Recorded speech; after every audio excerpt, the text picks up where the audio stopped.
Welcome back, folks.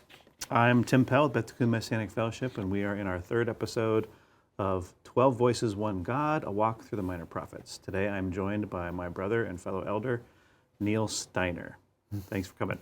And thank you for filling in last week while I was on retreat. Did a great job. I listened to it yesterday. Thank you. And I've got notes. I got to correct you on some. No, I'm just kidding.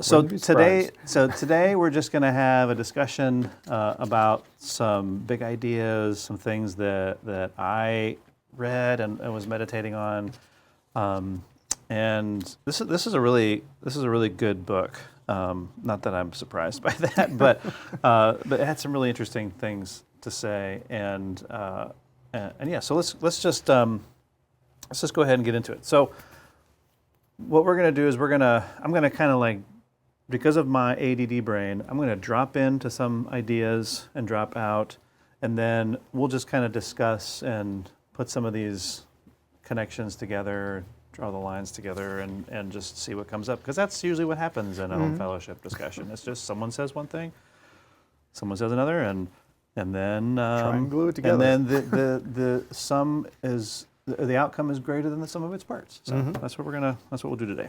Okay, so Hosea. What we don't do when we look at the prophets or the minor prophets, we're not really studying the men. We could do a study of that and look through, and that's kind of what I thought we might get into with this, at least partially. But what we really want to do is not so much study the prophets, but study the word that is in and revealed through them, right? The will of God, and the story that God is trying to tell here, the narrative. So, but what's interesting about Hosea, which you hinted on last week, is how much his story lines up with what's going on in the book of Hosea. So, Hosea, and I think God meant it to be that way. Right, he intended it, like from the beginning. He instructed Hosea to do what he did, to experience what he experienced, not as a symbol or as a sacrament. But here, let me just read this. This is a quote from Abraham Heschel from his book, The Prophets, on Hosea's personal anguish. Only by living through in his own life what the divine consort of Israel, meaning God, experienced, was the prophet able to attain sympathy for the divine situation. The marriage to Gomer was a lesson, an illustration, rather than a symbol or a sacrament. In other words, it wasn't something that we should go through as a sacrament. Like that's the kind of marriage we should have to draw closer to God. Like no, it's not a model of a marriage. Its purpose was not to demonstrate divine attitudes to the people, but simply to educate Hosea himself in the understanding of divine sensibility. What God wanted to do and what happened was Hosea then became sympathetic to God's side of the story here. We've talked a lot about David, myself and others have talked a lot about the pattern of salvation, the spiritual seasons, how this all pictures our journey from slavery to freedom, from being the bride who's selected to the bride who's betrothed, and the responsibilities therein, and then our unfaithfulness, and then our second redemption in the wedding. So all that from our perspective. Here in Hosea, we see God wanting to emphasize his perspective as the bridegroom. And so he affects that in Hosea by instructing him to go through this so he knows what God feels and not just what he experiences. And it's also talking about a longer story. This isn't a prophecy that God spoke to Hosea. He walked out to Nineveh and spoke something and the people changed. It's something that he had to live out and experience, and then show to the people of Israel what God showed him. Yeah, and that helps to affirm anytime I have reflected on things that have happened in my life or have counseled others in what they're going on in their lives, encouraging to look at it from both perspectives. You as the bride and how you have fallen, but you also as the bridegroom and how you have been wronged. If you were to be like God, we show mercy, right? If we are like the bride, we demonstrate humility and repentance. Right? So that's like, it's two halves. And so in Hosea, it's beautiful because Hosea has this,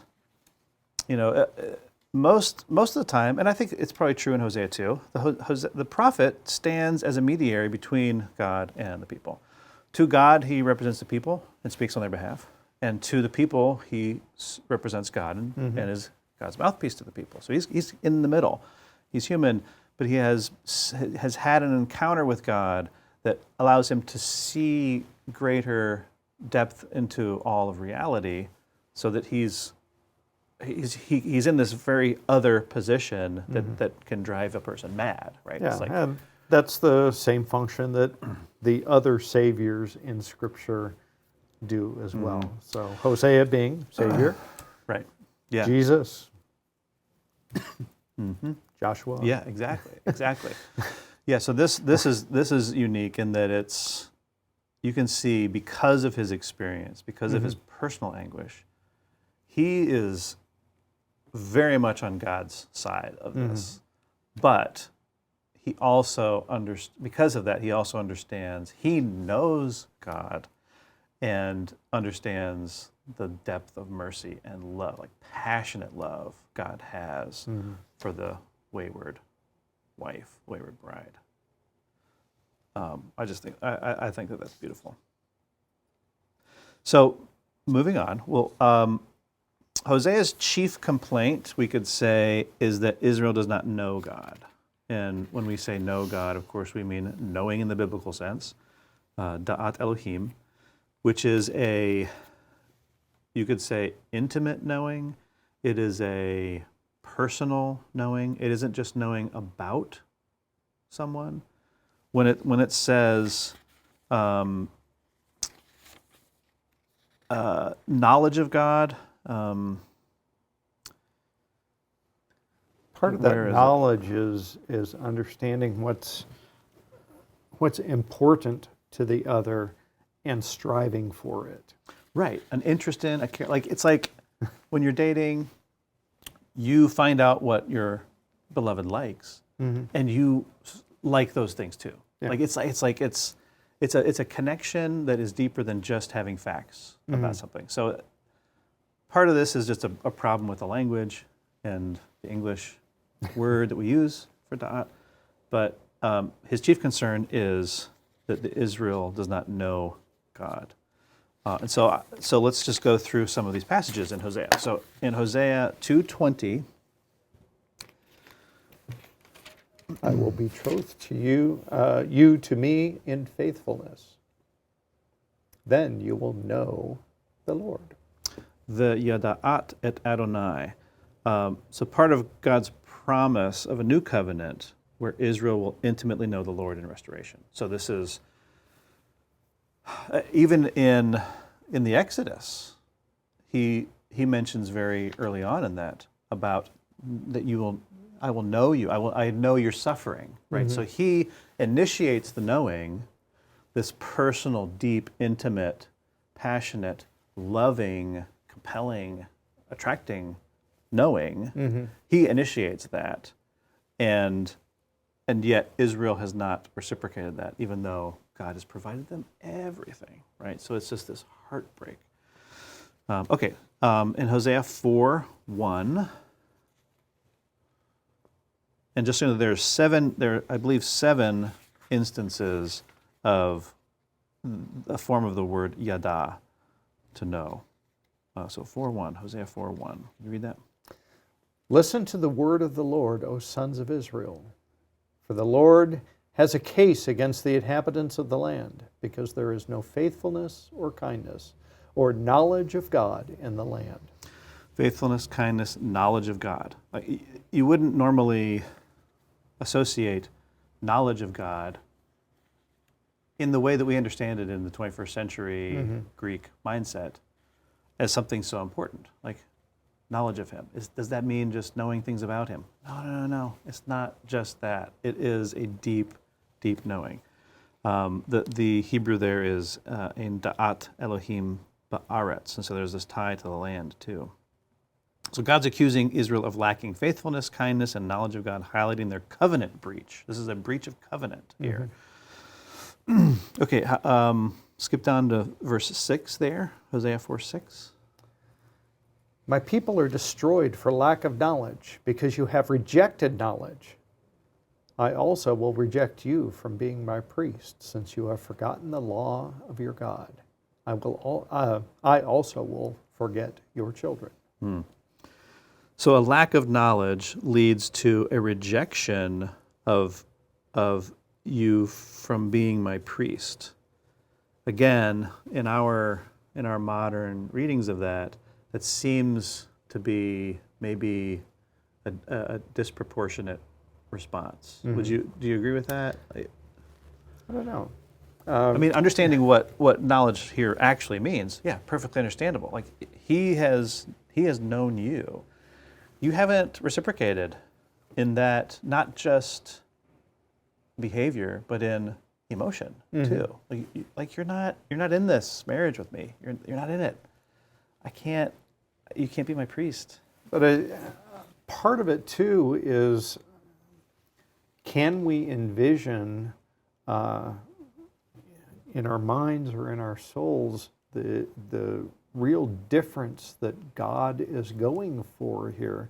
In another study I'm working on right now, we're going through the Sermon on the Mount. And you look through that, and Yeshua, our Messiah, our Rabbi, is showing us what how the law should be read and lived. And that's, altogether different from what the children of Israel, and particularly the priests at the time, understood. They're looking at the outside of the law, he's looking at the inside of the law, and he's trying to bring them up to that and saying, it's not something that gets imposed from the outside, it's something that wells up from within. When I've written this law on your heart, this love comes the Lord out. your God, and love your neighbor as yourself. Number one, love Him. Yeah. Right? Yeah, and love and love. love and love, and I think that Hosea, what he may be getting at is maybe I don't know if this is accurate. Maybe you can't love Him without knowing Him.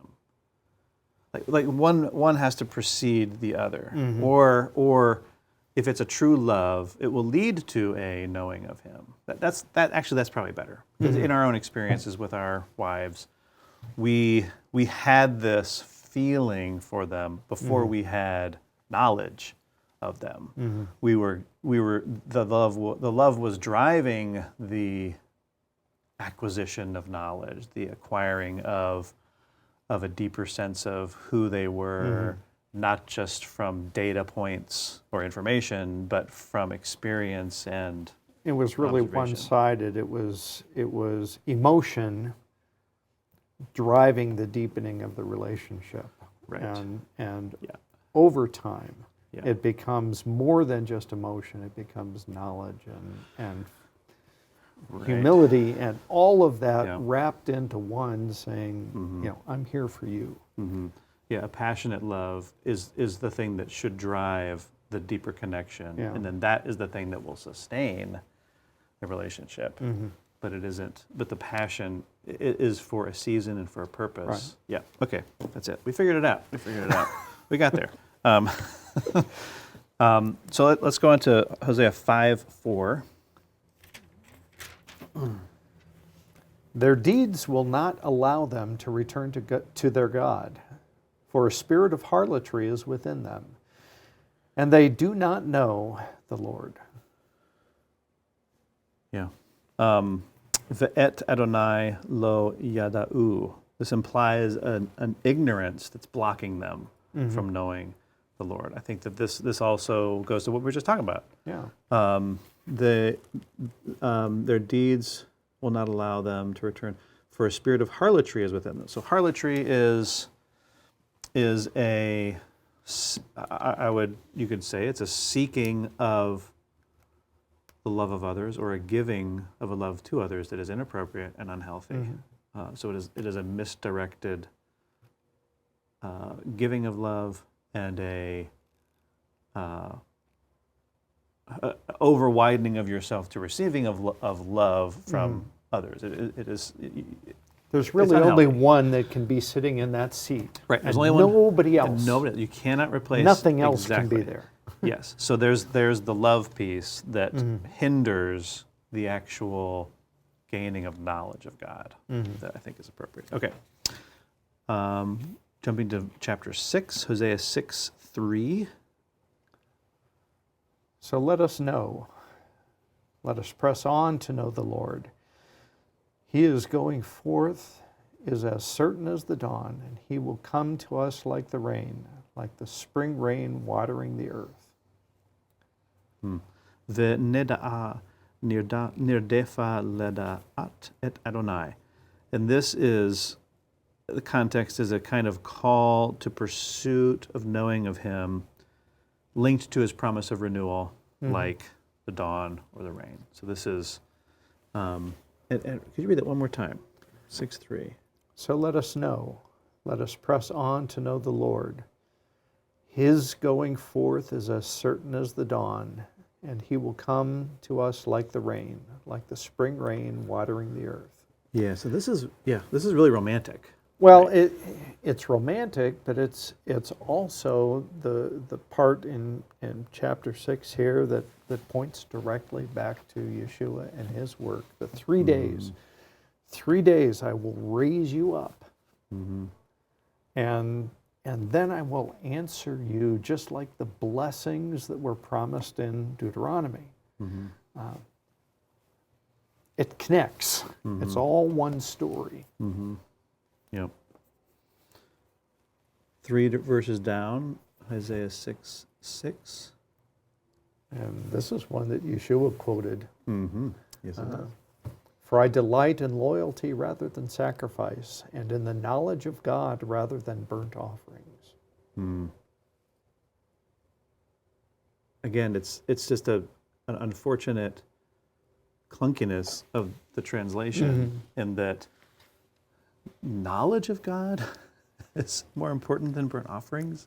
Intimacy with God. Yeah, I know, right? We have to, like that. If nothing else, in this, to this point of knowing God, if we walk away from it, understanding that God wants a personal, deep love, and this is different from, I would put into this category language people use a lot these days of having a personal relationship with Jesus, right? Personal relationship with Jesus, right? Which gets, it's moving in the right direction, but it still is using language that is subjective. It can mean a lot of different things to a lot of different people who may have a hard time developing personal relationships with anybody, or whose personal relationships are unhealthy. We shouldn't be defining what this means. We have to look at the Hebrew here and understand that this means something deep. It is a compelling. It draws. It is have an interest in and a care for. It isn't just knowing things about someone. That's cold and detached. This is attached and warm. Yeah, it's not necessarily the relationships that you and I understand, because every relationship that we're in is imperfect in some fashion, some better than others. But this is pointing to the perfect relationship, the most intimate relationship, the one that is the ideal relationship. There's something too here, knowledge of God rather than burnt offerings. Knowledge of God is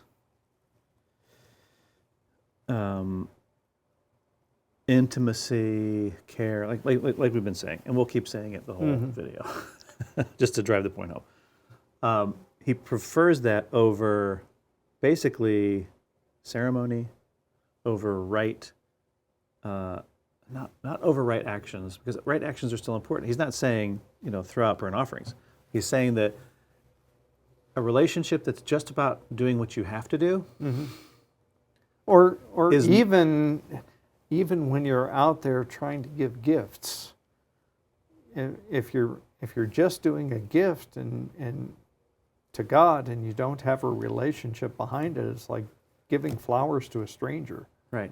It's like the phrase we use in English, if your heart isn't in it. Like, so if you haven't actually placed some of yourself into this thing, into this gift, this action or whatever, don't even do it. Like, it's empty. So Israel's failure can be said to be like, okay, you're doing all these things, but you don't love me, you don't know me, you're just going through the motions. I had someone say to me once, who's a believer, they said, just tell me what I got to do. Just tell me what I have to do. That's all I want to know. And I was like, oh, that's so sad. Like, there's love here. There's, and it isn't even enough to say, okay, what you have to do is want it. Because that's a bullet list item. You have to want it. Like, okay, I want this. I want this relationship. I want this love. I want to give this to you. It's not that. It is a rewiring that has to occur in order to get that in the right sequence. So,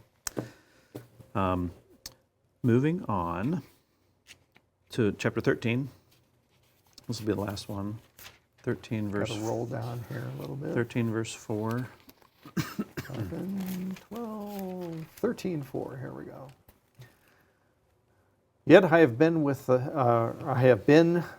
the Lord your God since the land of Egypt, and you were not to know any God except me, for there is no Savior besides me. Again, do not have this kind of connection and longing for and interest and care for any other God. I am jealous. Like, I want you to love me. I want to be the only thing in your life. So the Hebrew here is Va'anochi Adonai Elohecha Va'Elohim Zaluti Lo Tada, which the Tada is from the root Yada. He wants to be in an exclusive relationship, right? And there is something that I'm just recalling that Heschel posits in his book on the prophets. What the prophet comes to realize and is basically trying to communicate to Israel, God is not the object and we the subject of this story. God is the subject of the story. He is the center of it, and we are the object, right? So it's a paradigm shift saying He is primary. He is not other. This is not our experience, and all these other things are outside of us, including God and our relationships and everything. It's like, no, the actual orientation is God, that we are in His story. We are part of His experience. We are objects in this. Does that make sense? Yeah, and we go back to that notion that there's a place that God is supposed to occupy in our attention. And in my text, you are not to know any God but me. That God is lowercase, and that God can be anything. It can be sports. It could be learning. It could be the stuff you're trying to acquire. It could be your politics. It could be anything. Whatever you're taking interest in, caring for, and whatever's in the wrong love, position there, God's position. Yeah, which in a reality where there is only one at the center of it. Yeah. It throws everything so out of whack for you, for your community, and for the land, which is why he keeps bringing up the land again. Yeah. Like, we wouldn't think that, but it does. It affects the land. Yeah. Okay, cool.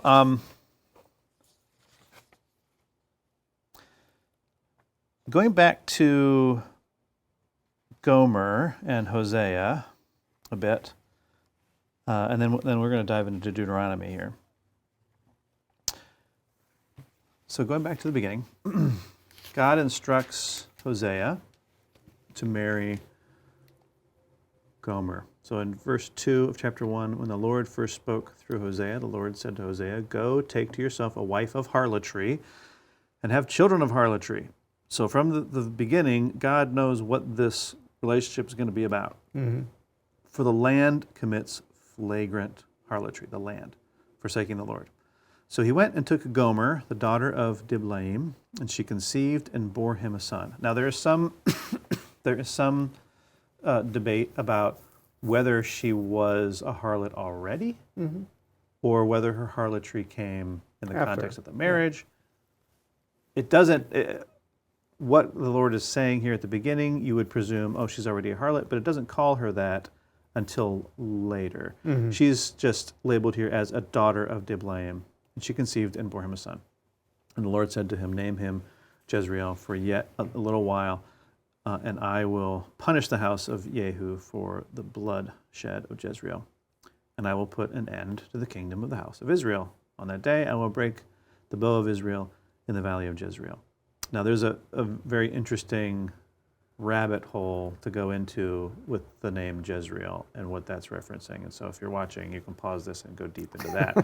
and it's interesting. We're not going to get into it here, but that's a powerful picture there. So there's an awful lot that happens in that valley and a lot of references to it. So. Yep. Then she conceived again and gave birth to a daughter. And the Lord said to him, "Name her Lo Ruhamah, for I will no longer have compassion on the house of Israel." So the name means no mercy. No mercy. Okay. That I will ever forgive them. But I will have compassion on the house of Judah and deliver them by the Lord their God, and will not deliver them by bow, sword, battle, horses, or horsemen. When she had weaned Lo Ruhamah, she was conceived and gave birth to a son. And the Lord said, "Name him Lo Ami, for you are not my people, and I am not your God." So Lo Ami means not my people.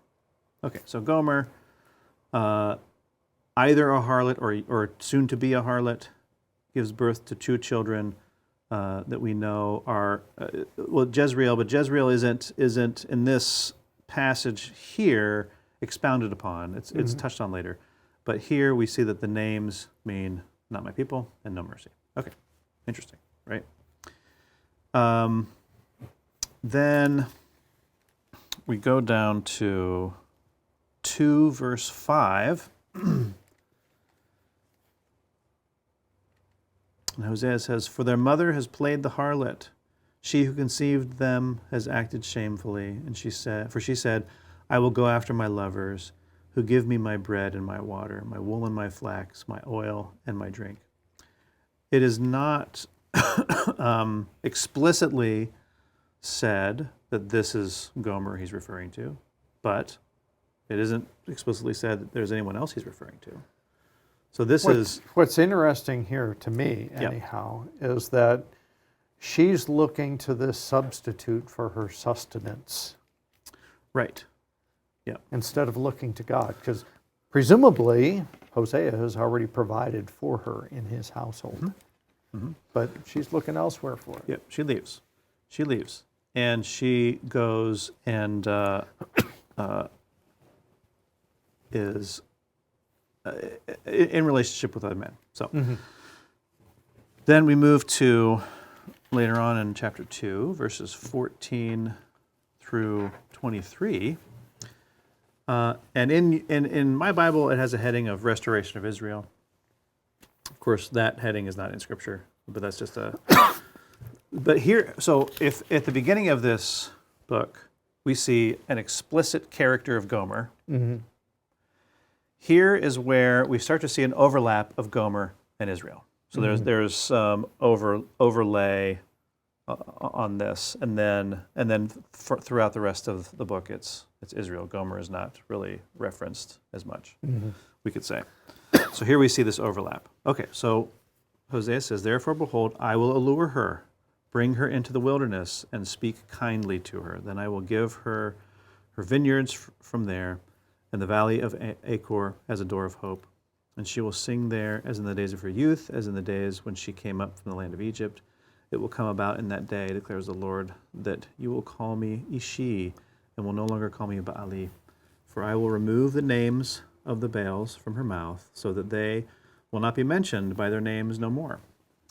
In that day I will also make a covenant for them with the beasts of the field, the birds of the sky, and the creeping things of the ground, and I will abolish the bow and the sword and war from the land, and will make them lie down in safety. I will betroth you to me forever.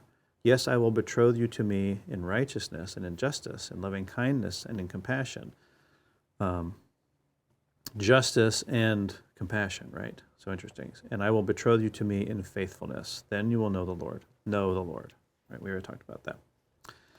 So Then, look okay, at go that. ahead, go ahead. Look at that sequence, because all of this happens on God's side or Hosea's side, and it isn't until after that that you become intimate. And this and the next section you're going to read here, which I assume is the last part of the second chapter here, we're looking at the arch of history for Israel as well. The whole of the Old Testament is kind of summarized here, and you have the arch of what God is doing with His people.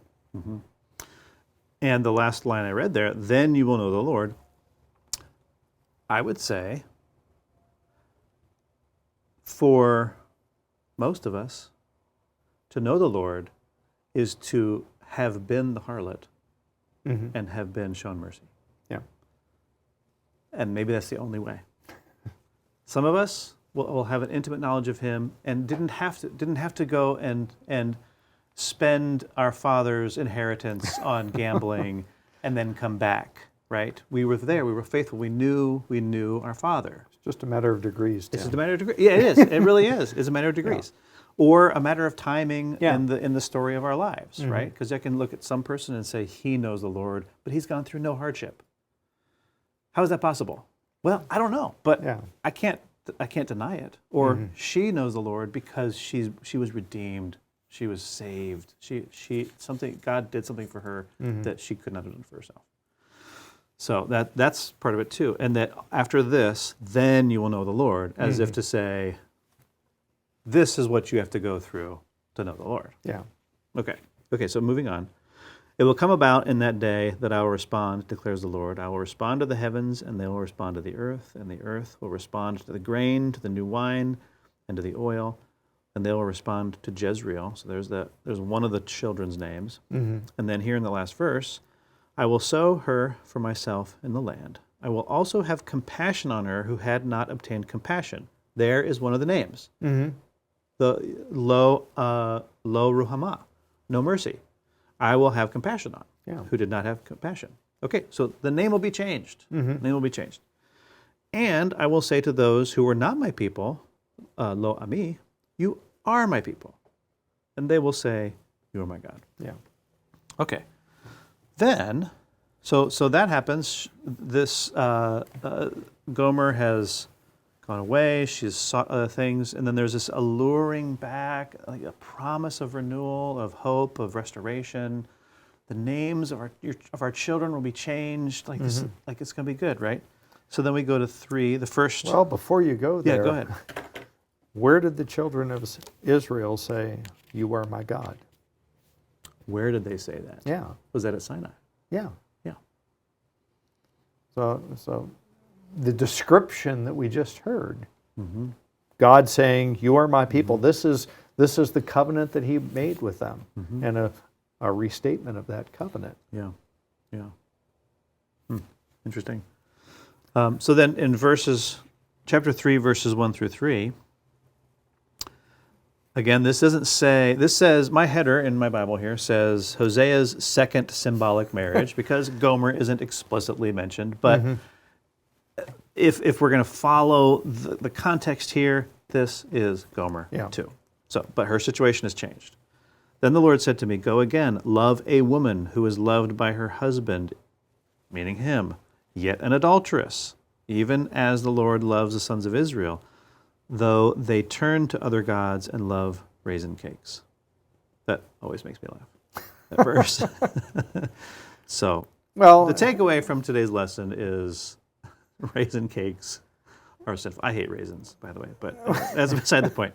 Depends on what the context is, but you look at that, and again, other studies have caused me to take a look at details that come out that seem out of place. Why are raisin cakes mentioned here? So we will leave that to you. We know, but we'll leave it to you to figure out. So leave in the comments below. Okay, verse 2. So I bought her for myself 15 shekels of silver and a homer and a half of barley. Then I said to her, you shall stay with me for many days. You shall not play the harlot, nor shall you have a man. So I will also be toward you. For the sons of Israel, that's the end of the third verse. Yeah. So here we see she is retrieved and reconciled, but she was in a much worse condition than when they first met. Yeah. When they first met, she was just the daughter of Diblaim. Now she is not even named, and he isn't named either, which is interesting. Go again, love a woman who is loved by her husband, yet an adulteress. Like there is an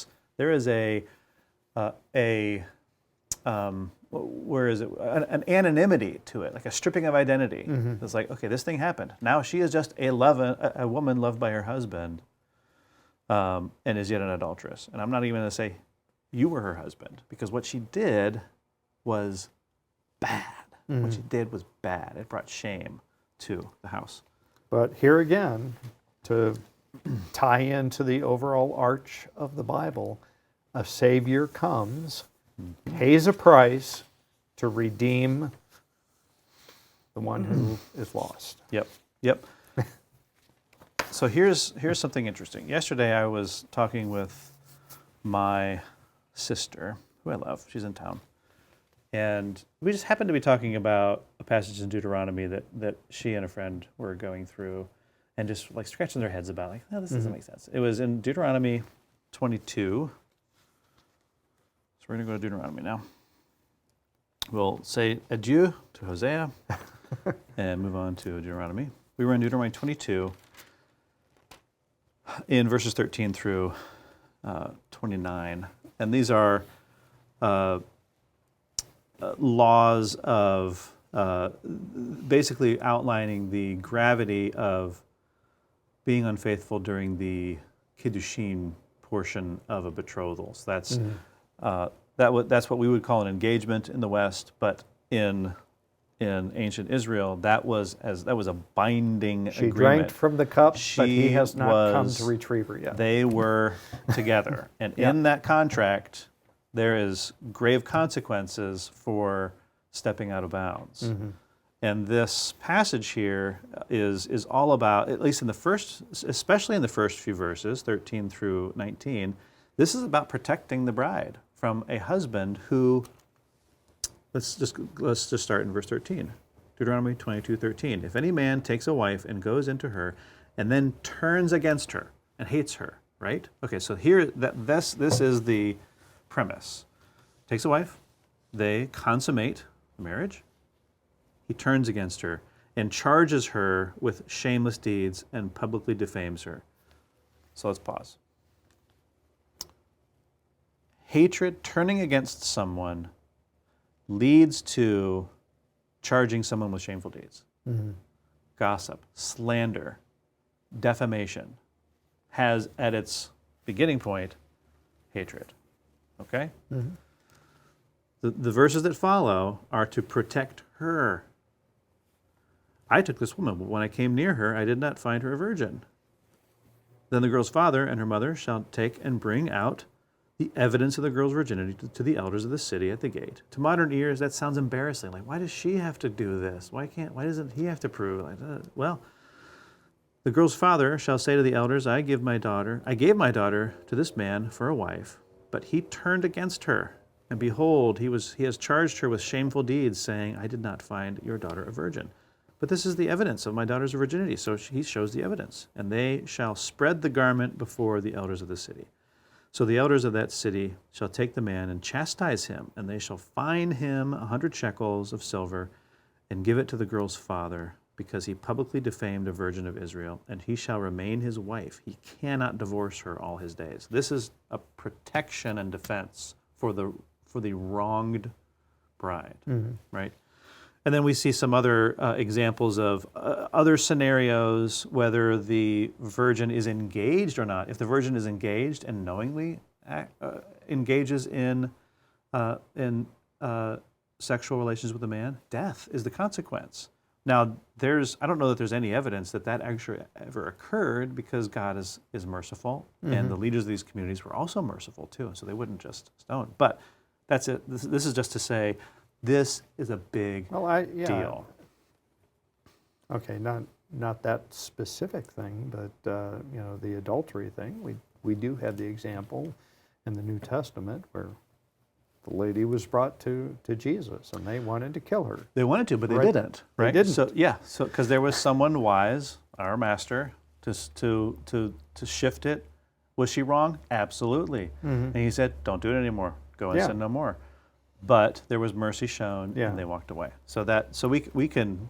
It's not a stretch to say the stoning may have never occurred, but it was just to say this is a big deal. And when you enter into this covenant relationship, these two young folks and their parents, they know in the contract, in the ketubah, consequence of this is severe. Yeah. Okay.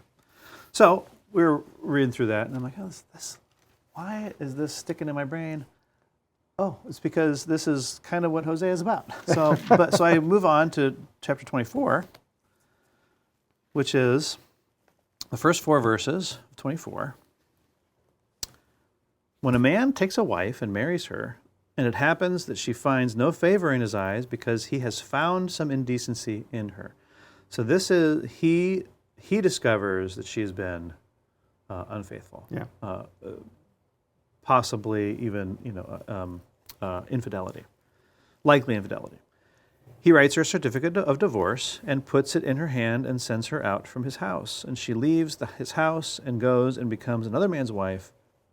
And if the latter husband turns against her and writes her a certificate of divorce and puts it in her hand and sends her out of his house, or if the latter husband dies who took her to be his wife, then her former husband who sent her away is not allowed to take her again to be his wife, since she has been defiled.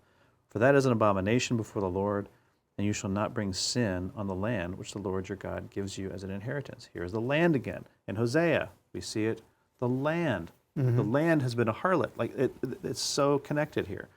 So I was looking at that, and I'm going, why? And we were even talking about this just a few minutes ago before I started recording, but it dawned on me between then and now. Why is it that for a man, he's not permitted to take the woman back? But in Hosea, we see that he is alluring her back. He's bringing her back, and he will redeem her. And I lost my page here. He will redeem her, restore her, and make her a bride again. And I figured it out. Okay. Lay it on me. Drum roll, please. Okay. We'll see if we agree on this, because Okay. I have ideas as well. So place your bets, everybody. No, just kidding.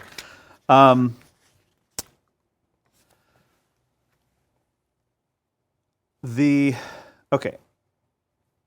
husband betrayed husband, so back in Deuteronomy 24, the betrayed husband who has been humiliated, right? Humiliated in front of the people, divorces her publicly, right? her remarriage to another man defiles her in relation to him, furthering this divide, this barrier, this wrongdoing. The law forbids him from taking her back because emotionally, a man is not capable of not resenting her for doing what she did. This, I believe, in 24, even though it is on the surface to remove sin from the house, that he's not allowed to remarry her is actually a protection of her, because if she did come back, he is not capable of it just going back to normal. Yeah. Don't even go there. This is something else now. There has been wrong in the eyes of the community. He'll go around, he'll see people look at him and her in a certain way, and it just emotionally will not realign.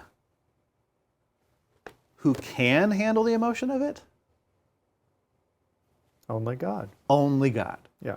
He is the only one who could, after all of that, after all the betrayal, all of the just totally missing, I give you everything, your oil, your grain, your cattle, everything. I give you everything. I am the source of all. I am the subject. I am the center of this. And you still just don't get it. I have no peer. And so no peer is going to look at me and go, yeah, but she did. No one's going to be reminding me of this. I alone, God of all creation, am capable of emotionally still being 100% involved in this relationship. That's what I think the connection is. Yeah, and that is so much more beautiful. I agree with you. That's kind of where I was. And one of the common themes that I see in all of the prophets, but particularly in Hosea here, is these continued references back to Deuteronomy when Moses is summarizing the blessings and the removal of blessings, and they're all tied to the people in the land. And here we're talking about her and the land, the people in the land, and they keep being paired up. And if we're obeying, we get the blessings. If we're disobeying, those blessings are removed, and all of these bad things happen. And it just keeps being repeated here. But the one thing that I note in Deuteronomy is that there isn't a scorecard on this. It doesn't say, okay, we've gone through this cycle 3 times, we're done. This is the 4th time, we're done.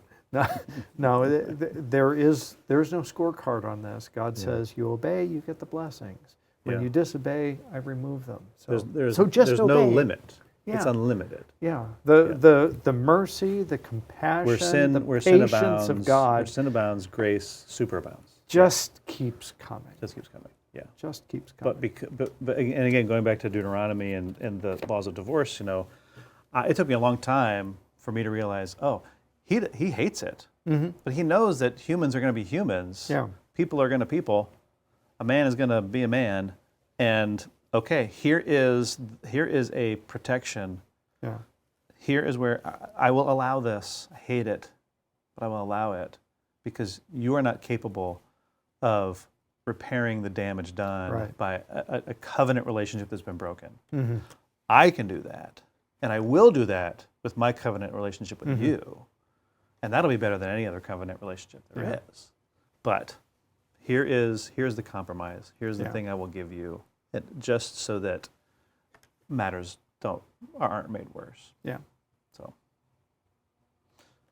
good. You have anything else?